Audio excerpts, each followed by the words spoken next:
नमस्ते। तो आज हम हमारे पीठ के लिए थोड़े आसन करेंगे। तो हमारी पीठ 5 दिशा में मुड़ सकती है। तो 5 दिशा इसीलिए हम कहते हैं क्योंकि उसे हम पहले सुखासन या पद्मासन में बैठ जाएंगे। सुखासन में बैठने के लिए हम एक एक पाँव को घुटनों के नीचे ले आते हैं। तो हमारे घुटनों को हम हमारे अंगूठों पर ऐसे आराम से रख देते हैं। अगर हमें ये जम रहा हो तो हम पद्मासन कोशिश कर सकते हैं। पद्मासन के लिए दंड आसन में आएंगे पहले, फिर धीमे से हमारे लेफ्ट हील को, तो हमारे बाएं हील को हमारे दाएं ओर रख देंगे और हमारे दाएं हील को, राइट हील को हमारे बाएं कमर के पास ले आएंगे। तो ये एक थोड़ा सा कॉम्पैक्ट पद्मासन हो जाता है, छोटा पद्मासन हो जाता है। इसे थोड़ा सा लूज करने के लिए हम दोनों हील्स को यहाँ ला सकते हैं, पर इस पर ज़्यादा हमें ध्यान देने की ज़रूरत नहीं है। अगर पद्मासन ना होता हो तो भी कोई दिक्कत नहीं है, धीमे धीमे हम उसे प्रैक्टिस करेंगे। तो ये थोड़ा बड़ा पद्मासन हो जाता है, ये थोड़ा छोटा पद्मासन हो जाता है। तो ये दोनों पद्मासन ही है। अभी के लिए अगर हमें ना जमे ये पद्मासन तो हम सुखासन में बैठने की कोशिश करेंगे। एक एक पाँव को ऐसे नीचे, घुटनों के नीचे ले आएंगे। कोशिश करेंगे कि दोनों घुटने ज़मीन से एक ही अंतर में हो। तो अगर एक घुटना बहुत ज़्यादा नीचे है और एक ऊपर है तो इससे थोड़े से इम्बैलेंसेस आ जाएंगे। हमारे कमर में थोड़ा हमें इम्बैलेंस लगेगा और बैठना भी हमें ज़्यादा देर तक कंफर्टेबल नहीं लगता। तो इसीलिए कोशिश यही रहेगी कि दोनों घुटने ज़मीन से इक्वल डिस्टेंस पर ऊपर आ जाएं। तो ये हमारा सुखासन हो गया। सुखासन में हम काफ़ी सारे आसन कर सकते हैं बैठे बैठे। तो शुरू करते हैं हमारे पीठ के लिए। सांस अंदर लेते लेते धीमे से दोनों हाथ हम ऊपर लेंगे पर्वत आसन में। यहाँ पर अच्छे से 3, 4,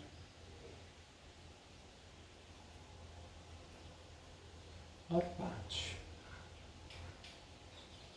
तो ये 5 बार हम यहाँ अच्छे से सांस ले लेंगे। हाथों को कमर के आजू बाजू में ला देंगे। यहाँ से हम हमारे स्पाइन का, हमारे मेरुदंड का हम हिलाना शुरू करेंगे। तो उसे हम 4 ओर हिला सकते हैं, वो तो हमें पता ही है। एक तो हम आगे आ सकते हैं, सांस छोड़ते छोड़ते आगे आगे, फिर धीमे से पीछे जा सकते हैं और ऊपर देख सकते हैं, फिर धीमे से साइड टू साइड जा सकते हैं। तो ये 4 दिशा में हम हमारे मेरुदंड को हिला सकते हैं, हमारे स्पाइन को, हमारे पीठ को हम उसे आसन में ले जा सकते हैं। तो उसे अच्छे से एकदम कंट्रोल से कैसे ले जाना है वो आज हम प्रैक्टिस कर रहे हैं। तो कंट्रोल के लिए हम सांस अंदर भरते भरते दोनों हाथों को ऊपर ले जाएंगे। धीमे से सांस छोड़ते छोड़ते हमारे राइट हाथ को नीचे रखेंगे, लेफ्ट को एकदम स्ट्रेट करने की कोशिश करेंगे। अगर हमें गले में कोई तकलीफ ना हो, कोई भी पेन ना हो तो सामने देखते रहेंगे अच्छे से। अब यहाँ से कई बार हम ऊपर देखने के लिए हमें गर्दन को थोड़ा मोड़ना पड़ता है, तो उसकी वजह से हमें थोड़ा सा पेन फील होगा। अगर वो पेन फील हो रहा है तो हम सामने देखना कंटिन्यू रखेंगे, हम ऊपर नहीं देखेंगे। लेकिन अगर यहाँ पेन नहीं हो रहा तो अच्छे से ऊपर देखेंगे। यहाँ पर कई बार हमारा कान कंधों के पास आ जाएगा, तो उसे हम सीधा रखने की कोशिश करेंगे, कंधों से दूर रखने की कोशिश करेंगे। हमारी लेफ्ट उंगलियों को हम देखते रहेंगे। यहाँ पर हम कोशिश करेंगे 5 से 10 बार हम सांस लें, गहरी और लंबी सांसें यहाँ 5 से 10 बार लेंगे। और वो हो जाने के बाद हमारा लेफ्ट हाथ हम कमर पर ले लेंगे धीमे से। अब राइट हाथ को हम ज़मीन पे रख लेंगे, हमारे हथेली को ज़मीन पे रखकर धीमे से ऊपर आ जाएंगे। अब फिर से ऊपर आकर हम सांस अंदर लेते लेते पर्वत आसन में आ जाएंगे। माउंटेन पोज इसे हम कह सकते हैं। माउंटेन पोज में एक लंबी सांस अंदर लेकर सांस छोड़ते छोड़ते, गहरी सांस बाहर छोड़ते छोड़ते लेफ्ट हाथ जमीन पे रखकर राइट हाथ को स्ट्रेट ले जाएंगे। फिर से हम या तो सामने देख सकते हैं या ऊपर राइट उंगलियों को देख सकते हैं, जो भी हमें कंफर्टेबल लगे, जिससे भी हमें तकलीफ ना हो वो हम कर सकते हैं। कई बार हम नीचे भी देख सकते हैं अगर बहुत ज़्यादा पेन हो रहा हो गर्दन में तो, लेकिन अभी के लिए मेरे ख्याल से ये हमारे लिए कंफर्टेबल है, ये हम कर सकते हैं। सामने देखने की कोशिश। यहाँ पर फिर से 5 से 10 बार हम गहरी सांसें अंदर और बाहर जाएंगे।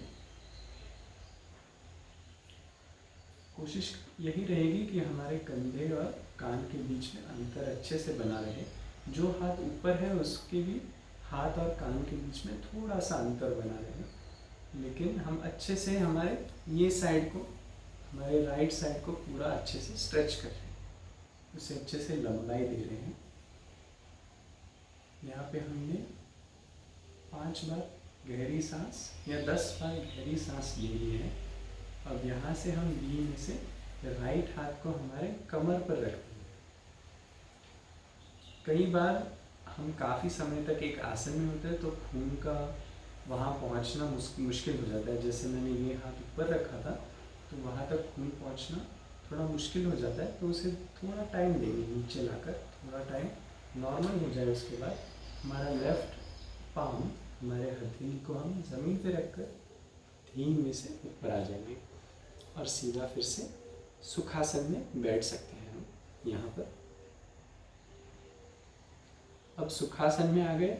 अब हम योगा मुद्रासन करते हैं। योगा मुद्रासन में हमारे हाथों को हम पीछे ऐसे पकड़ लेंगे, तो हमारे कलाइयों को हम पीछे, पीठ पीछे पकड़ लेंगे। यहाँ पर फिर से सेंटर में हम सांस अंदर लेंगे। दोनों कंधों को पहले राइट साइड ले जाते हैं।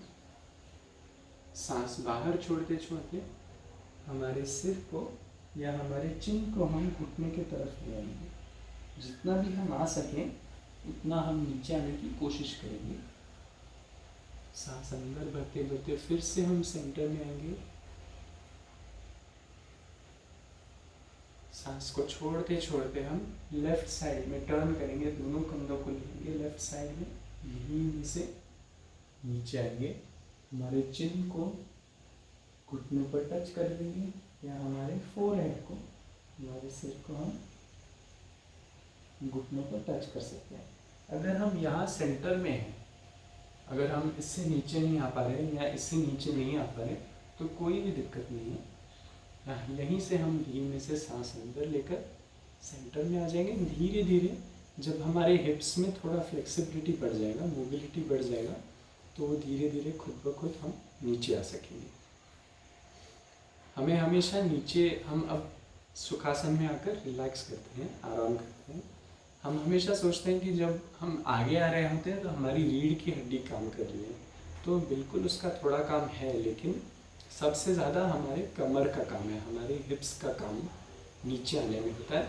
उसको अगर महसूस करना हो तो हाथों को हम यहाँ कमर पर रख सकते हैं और फिर धीमे से ऐसे आगे और पीछे, ऐसे धीरे धीरे आगे और पीछे कर सकते हैं। हम खुद के ऊपरी हिस्से को, हमारे शरीर के ऊपरी हिस्से को आगे और पीछे ले जाकर महसूस कर सकते हैं कि कैसे हमारे हिप का जॉइंट, हमारी कमर का जॉइंट ऐसे एक गोल आकार की तरह आगे और पीछे हो रही है।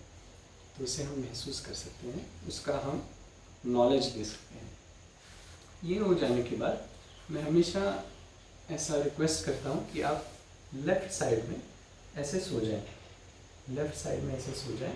उसके बाद आप पेट के बल सो जाएं। कभी कभी हम कहते हैं पीठ के बल, तो पीठ के बल सोने के लिए भी पहले ऐसे साइड में आ जाएं और फिर पीठ के बल चले जाएं। अगर हम यहीं से डायरेक्टली ऐसे पीछे आएंगे तो या तो हमें यहाँ पर काफ़ी सारा जोर देना पड़ेगा, जिससे हमारे पीठ में तकलीफ होगी, या तो हम पीछे गिर सकते हैं ऐसे। तो वो दोनों चीज़ को प्रिवेंट करने के लिए ऊपर आते टाइम भी ऐसे ना आए, पहले साइड में आ जाए, लेफ्ट साइड में, और यहीं में से ऊपर आ जाए। राइट साइड में भी आप सेम कर सकते हैं, राइट और लेफ्ट दोनों एक ही समान काम करेगा। शवासन के बाद हम कोशिश करते हैं कि राइट साइड से ऊपर आए, लेकिन ये हो जाने के बाद हम फिर से पीठ पर आ जाते हैं, हमारे पीठ के आसनों को शुरू कर देते हैं। तो पीठ के आसनों के लिए हम पेट पर सो जाते हैं, हमारे पेट के बल सो जाते हैं। तो हम पहले तो भुजंग आसन करेंगे। भुजंग आसन के लिए हमारे हाथों को हमारे रिब्स के आजू बाजू रखेंगे, हमारे फेफड़ों के आजू बाजू हमारे हाथ रखेंगे। अब दोनों पाँव को हमें साथ रखना है। यहाँ पर आराम से गहरी लंबी सांसें लेंगे।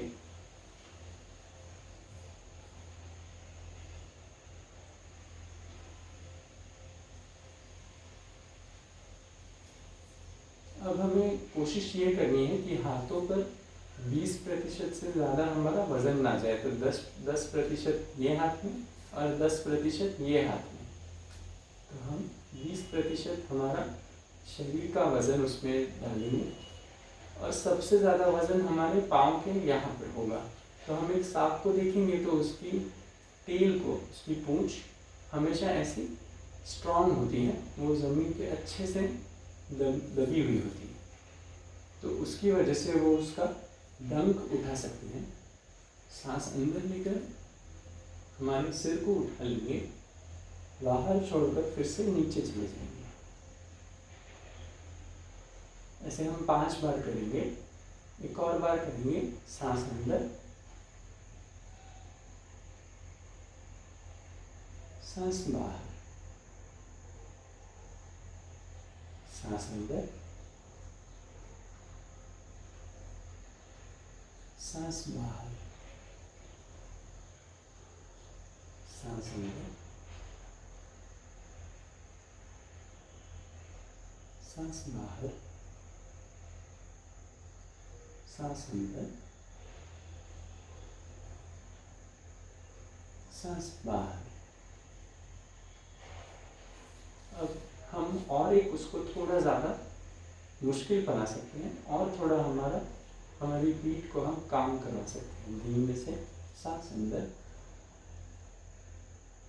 सांस बाहर। तो इसमें हम हमारे हाथों को पीछे पकड़ रहे हैं, हमारी उंगलियों को। सांस अंदर, सांस बाहर, सांस अंदर, सांस बाहर, सांस अंदर, सांस बाहर। एक आखिरी बार, सांस अंदर, सांस बाहर। धीमे से हमारे हाथों को आराम से जमीन पर रख देंगे। भुजंग आसन के बाद हम हमेशा शलभ आसन करेंगे। शलभ आसन के लिए हमारे कमर के नीचे, हमारे कमर में यहाँ पर 2 हड्डियाँ होती हैं दोनों तरफ, तो उस पर हम नीचे हाथ रख देंगे ताकि वो ज़मीन से टकराए ना।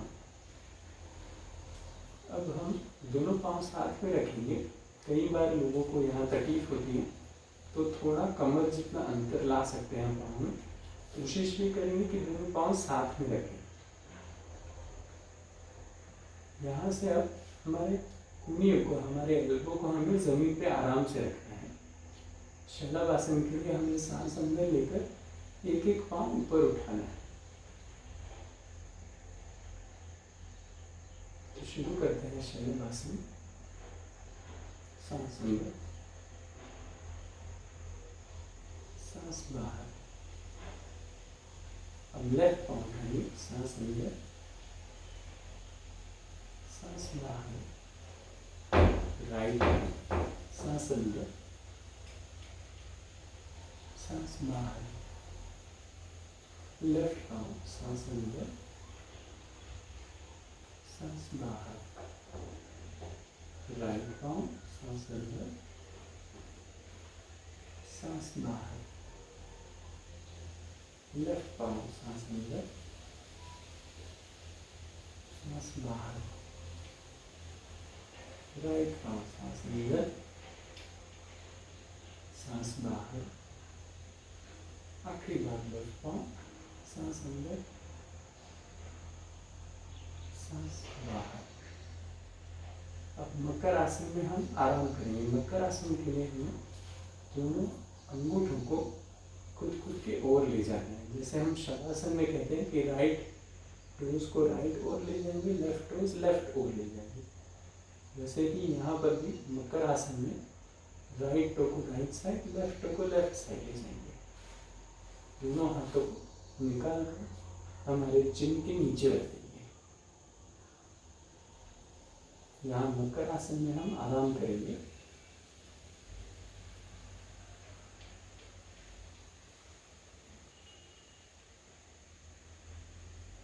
या तो हम मकर आसन में नीचे देख सकते हैं, या तो हमारे गाल को हमारे हाथों पर रिलैक्स करके साइड में देख सकते हैं। कोई भी साइड में ऐसे देख सकते हैं। मकर आसन में कोशिश करिए कि 4 या 5 बार हम सांस लें। पूरी तरह से हमारे शरीर को आराम कर लें, आराम से रखिए जमीन पर। और अब जहाँ पर हमने मकर आसन में हाथ रखा है, वहीं से हम शुरू करेंगे ऊपर आना। ये हम पूर्ण भुजंगासन में आ रहे हैं। पूर्ण भुजंगासन में हमारे अंगूठों को हम पीछे की ओर खींचेंगे। यहाँ हम ऊपर आकर 5 से 6 दफा गहरी और लंबी सांस लेंगे। ऊपर आकर भी हमें कोशिश ये करनी है कि हमारी नाभि को हम जमीन तक ले जाएं। हमारी नाभि को जमीन तक ले जाएं, कंधों को पीछे ले आएं। शुरू में मुश्किल लगेगा, धीरे धीरे हमारी नाभि को हम जमीन तक ले जाएंगे। कंधों को पीछे ले जाएंगे, कान से दूर ले जाएंगे। 3, 4 और 5। धीरे से फिर से मकर आसन में आ जाएंगे। मकर आसन में आराम करेंगे।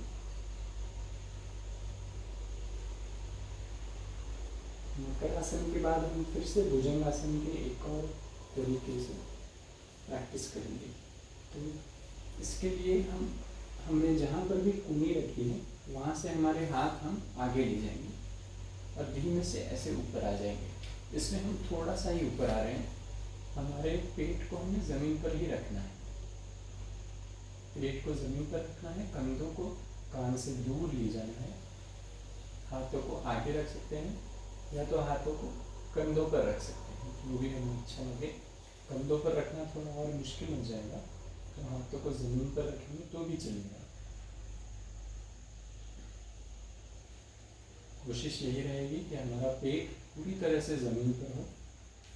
हमारी पाँव के अंगूठों को हम खुद से दूर ऐसे रख देंगे, ऐसे करके ज़मीन पे अच्छे से रख देंगे। यहाँ पर भी 5 बार अच्छे से सांस लेंगे। 3,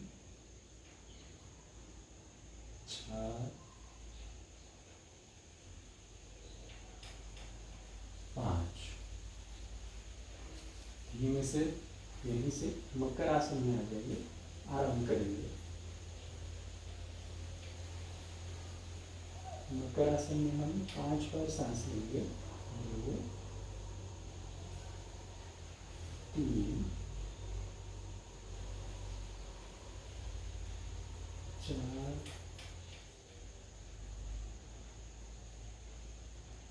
और 5।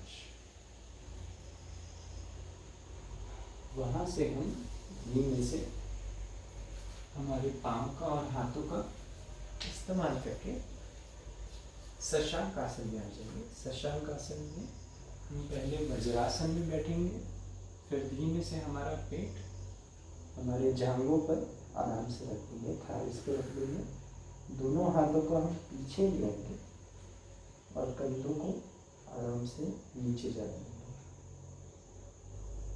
इससे हमारे मेरुदंड को, हमारे स्पाइन को अच्छे से हम रिलैक्स कर सकते हैं।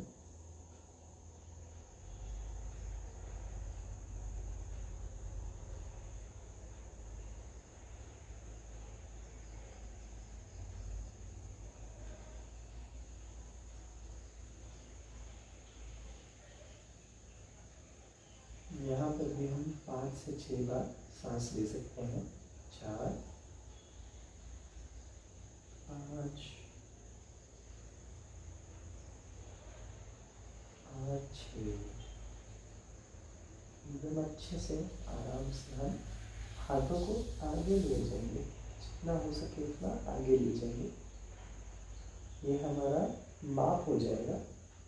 यहाँ से हमें अधोमुख श्वानासन जाना है। अधोमुख श्वानासन का मतलब डाउनवर्ड फेसिंग डॉग होता है।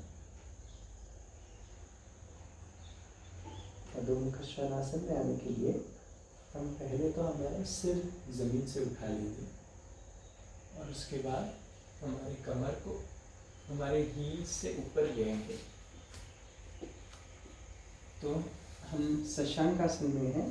हाथों को हमने स्ट्रेच कर लिया आगे की ओर, अच्छे से उसे मैट पर रख दिया। हर एक फिंगर के बीच, हर एक उंगली के बीच अच्छे से अंतर लाना ज़रूरी है, ताकि हम बहुत ज़्यादा वज़न यहाँ पर हमारी कलाई पर ना दे दें, तो उसे हम अच्छे से डिवाइड कर सकेंगे। हमारे उंगलियों के बीच अच्छे से वज़न को डिवाइड कर सकेंगे। तो ऐसे हम पहले आगे देखेंगे, फिर धीमे से हमारी कमर को हम उठा लेंगे पाँव पर से। फिर हमारे अंगूठों को हम नीचे ज़मीन पर रख के सांस अंदर लेते लेते घुटनों को उठा लेंगे, और ये हो जाएगा हमारा अधोमुख श्वानासन। अधोमुख श्वानासन में हम अच्छे से हमारी उंगलियों को दबाएंगे। हमारे कंधों को हमें आराम करना है, रिलैक्स करना है। हम कंधों को ऐसे नहीं रखेंगे, ऐसे करके उन्हें हम स्ट्रेस नहीं देंगे, उन्हें आराम से रिलैक्स कर देंगे। कोशिश करेंगे कि हमारी हील्स ज़मीन पर टच हो जाए। अगर ना होती हो तो उन्हें थोड़ा सा ऊपर रखना भी कोई दिक्कत की बात नहीं है। यहाँ पर भी हम अच्छे से 5 से 6 बार सांस अंदर और बाहर ले जाएंगे। कंधों को रिलैक्स रखेंगे। 4 और 5। वहाँ से हम हमारे पाँव को हाथों के बीच लेंगे। अब यहाँ पर हमें ऐसा करना है कि घुटने हमारे बेंड रहें। घुटनों को हमें सीधा नहीं रखना, घुटनों को बेंड रखना है। हमारी कमर को हम नीचे ज़मीन की ओर ले आ रहे हैं। यहाँ से हमें थोड़ा थोड़ा हमारा रीढ़ की हड्डी को सीधी करनी है। तो हमारी स्पाइन को हम सीधी कर लेंगे। ये अगर हम ना करें तो भी कोई दिक्कत नहीं है, ये हम धीमे धीमे कर सकते हैं। जब हमारा पेन कम हो जाएगा, इसे हम उत्तानासन कहते हैं। उत्तानासन में हम पहले पीठ को सीधी करते हैं, कंधों को ऊपर और कानों से दूर ले आते हैं। नॉर्मली क्या होता है, कंधे ऐसे नीचे आ जाते हैं, तो उन्हें हम ऊपर एक्टिवेट करके ले आते हैं। और उसके बाद धीरे धीरे हमारा घुटना हम सीधा कर सकते हैं, लेकिन उसमें कोशिश ये रहेगी कि हमारे कंधों को हम सीधा रख रहे हैं, रीढ़ की हड्डी सीधी रख रहे हैं। ऐसा हम कर सकते हैं, लेकिन इसमें मेरी पूरी रीढ़ की हड्डी आपको कर्व होती हुई दिखेगी, राउंड होती हुई दिखेगी। तो इसको अवॉइड करने के लिए हम ऐसे करते हैं, और फिर धीमे धीमे हम यहाँ से नीचे जाने की कोशिश करते हैं। यहाँ से नीचे नीचे नीचे नीचे जाकर जितना हो सके रीढ़ की हड्डी को सीधी रखेंगे। उत्तानासन में, उत्तानासन से ऊपर आने के लिए फिर से घुटनों को थोड़ा बेंड करेंगे, हाथ को कमर के ऊपर रखेंगे, धीमे से ऊपर आके शीतली ताड़ासन में आराम करेंगे। कई बार हम पूरी तरह से आगे बेंड होकर ऊपर आए तो हमें चक्कर आ सकते हैं, तो हमारी आंखों को हम खुला रख सकते हैं। शीतली ताड़ासन में अच्छे से हम आराम कर सकते हैं।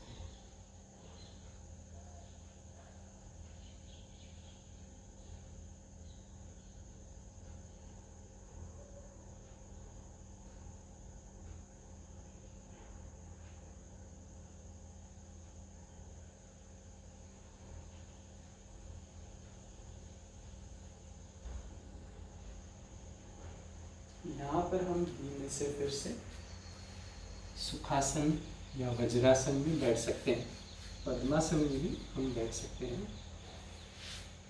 तो अभी मैं सुखासन में बैठ जाता हूँ और फिर दोनों हाथों को हमारे चिन के नीचे ले आएंगे और फिर धीमे से हमारा ट्विस्टिंग यहाँ से शुरू कर सकते हैं। सेंटर में सांस अंदर, साइड्स में बाहर, सेंटर में अंदर, साइड्स में बाहर।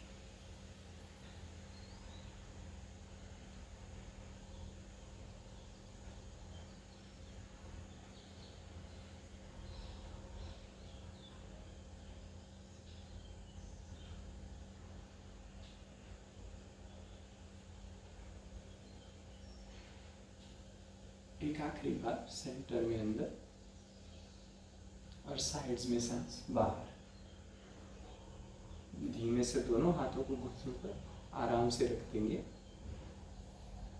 सांस अंदर लेकर पर्वत आसन में आ जाएंगे। अब हमारे राइट हाथ से लेफ्ट घुटना पकड़ लेंगे, लेफ्ट हाथ को पीछे जाने देंगे, सांस बाहर।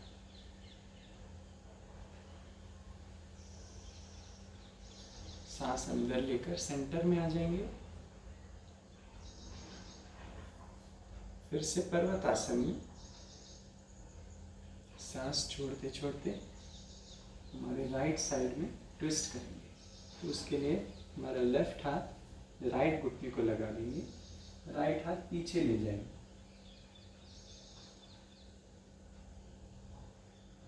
फिर धीमे से फिर से सेंटर में आ जाएंगे, सांस अंदर और फिर धीमे से लेफ्ट साइड पे करेंगे।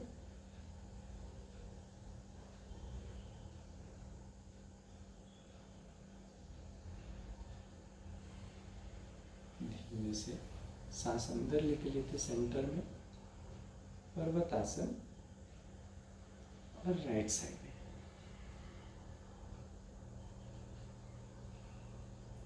अब यहाँ पर ट्विस्ट करने के लिए हमें कोशिश ये करनी है कि दोनों कंधे हमारे एक तरफ आ जाए। तो आप मुझे अभी देख रहे हैं, तो दोनों कंधों को मैं एक लाइन में ऐसे लाने की कोशिश कर रहा हूँ, स्ट्रेट। तो एक मेरे राइट कंधे को पीछे, लेफ्ट कंधे को राइट साइड, और धीमे से मैं सेंटर में आ जाऊंगा और रिलैक्स करूंगा। तो ये सारी चीज़ों से, तो एक तो हमने first side to side bend किया, तो ये एक तरीका हो गया हमारी रीढ़ की हड्डी को मोड़ने का, ये फर्स्ट तरीका। फिर ये सेकंड तरीका जो हमने ट्विस्ट किया, ट्विस्ट ट्विस्ट, ये हमारा सेकंड तरीका है। थर्ड तरीका है हमारी रीढ़ की हड्डी को बेंड करने का। तो बेंड हमने भुजंगासन से किया, तो हम हड्डी को पीछे की ओर ले जा रहे हैं। तो ये हमारा तीसरा तरीका हो गया। चौथा तरीका है इनवर्जन या हड्डी को उल्टा सीधा करने की। तो हम नॉर्मली बैठे होते हैं तो हमारी कमर नीचे होती है, सिर ऊपर होता है। हम कोई भी काम करें, जब सोते भी हों तब भी हमारी कमर और सिर एक लाइन में ऐसे आ जाती है। जब हम हमारे बिस्तर पर सोते हैं, खड़े होते हैं तो सिर ऊपर कमर नीचे, सोते हैं तो सिर और कमर एक लाइन में, हम बैठते हैं तो सिर ऊपर और कमर नीचे होती है। तो अब हमें चौथे तरीके से जब स्पाइन को मूव करना होता है तो हम उसे उल्टा कर देते हैं, हमारे कमर को ऊपर और सिर को नीचे ले आते हैं। तो उसके लिए शीर्षासन कर सकते हैं, जो अगर अभी हमसे नहीं हो रहा तो नहीं करेंगे, लेकिन एक तो हम शीर्षासन कर सकते हैं जिसमें हमारी कमर हमारे सिर से ऊपर चली जाए।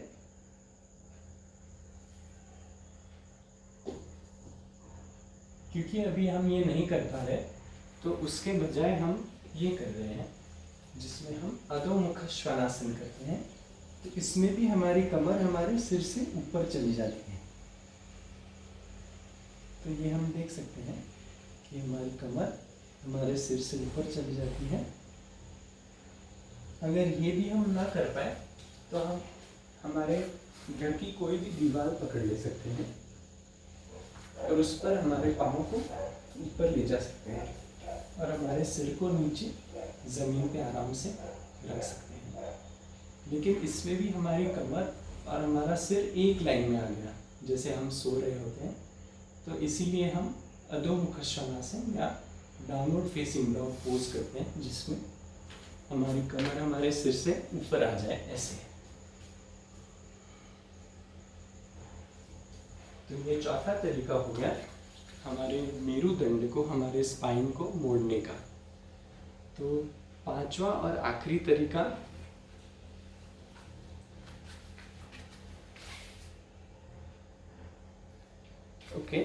पांचवा और आखिरी तरीका जो हमने किया वो था सीधे खड़े रहकर आगे ऐसे मुड़ने का, फॉरवर्ड बेंड। तो ये हमारा पांचवा तरीका हो गया हमारी स्पाइन को मोड़ने का। तो ये भी हम इस्तेमाल कर सकते हैं। इसे हम बैठकर भी कर सकते हैं, ऐसे बैठे बैठे भी आगे की ओर जा सकते हैं। इसे हम पश्चिमोत्तानासन कहते हैं। तो ये सारे आसन हम कर सकते हैं हमारी पीठ के लिए। क्योंकि हमें स्लिप डिस्क की पहले तकलीफ़ रही है या हमें कोई भी स्पाइन की तकलीफ़ रही हो, तो ये सारे आसन हम धीरे धीरे टीचर की निगरानी में कर सकते हैं। तो जब आप मेरे साथ प्रैक्टिस करें तो मैं कोशिश मेरी यही होगी कि मैं आपको चेक करता रहूं कि आपको पेन हो तो हम उसे नहीं करेंगे। तो अगर आप खुद से भी प्रैक्टिस कर रहे हैं तो कोशिश ये करना कि जहाँ भी आपको पेन हो वहाँ रुक जाइएगा, शिफ्ट कर दीजिए, अलग कोई आसन आप कर सकते हैं। कई बार एक तरफ आपको पेन होगा और वो तरफ आप रोक सकते हैं और दूसरी तरफ कोशिश कर सकते हैं। तो दूसरी तरफ अगर पेन ना हो तो उसे थोड़ा थोड़ा हम स्ट्रॉन्ग कर सकते हैं, फिर धीरे से हम जहाँ पेन हो रहा है वहाँ पर भी अच्छे से जा पाएंगे, स्टेबिलिटी से जा पाएंगे। तो मैं आशा करता हूँ आपको ये हेल्पफुल लगा हो, और अगर आपके दोस्त या कोई फैमिली मेम्बर्स हैं जिन्हें ये हेल्प हो, उनके लिए भी ये वीडियो बहुत ही अच्छी है, तो उनके साथ शेयर कीजिएगा। और मुझे और आपके मैसेजेस भेजते रहिए। आपको जो भी क्वेश्चंस हो, जो भी प्रश्न हो या जो भी प्रॉब्लम हो, वो मुझे आप भेजते रहिए। तो मैं ऐसी वीडियोज़ आपके लिए बनाता रहूँगा। शुक्रिया।